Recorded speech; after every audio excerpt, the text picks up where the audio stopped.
Hello hi welcome to my channel. ಕರ್ಮಣೆ ವಾಧಿಕಾರಸ್ತೆ ಮಾ ಫಲೇಷು ಕದಾಚನ.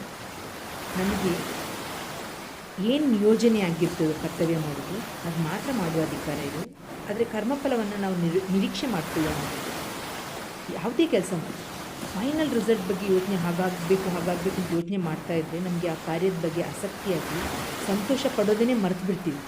ಯಾವಾಗ ನಾವು ಸಂತೋಷವಾಗಿ ಯಾವುದಾದ್ರೂ ಕೆಲಸವನ್ನು ಮಾಡ್ತೀವಿ ಆಗ ನಮಗೆ ಅದು ತ್ರಾಸ ಅಂತ ಅನಿಸಲ್ಲ, ನಾವು ಮಾಡ್ಕೊಂಡು ಹೋಗ್ತೀವಿ.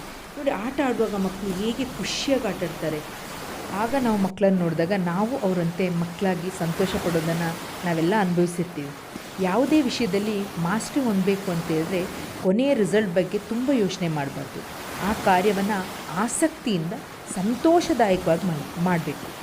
ಯಾವುದನ್ನು ಇಷ್ಟಪಟ್ಟು ಮಾಡಬೇಕು, ಕಷ್ಟಪಟ್ಟು ಮಾಡಬಾರ್ದು ಅಂತ ಈ ನವರಾತ್ರಿ ಸಂದರ್ಭದಲ್ಲಿ ಹೇಳ್ತಾ ಎಲ್ಲರಿಗೂ ನವರಾತ್ರಿ ಹಬ್ಬದ ಶುಭಾಶಯಗಳು.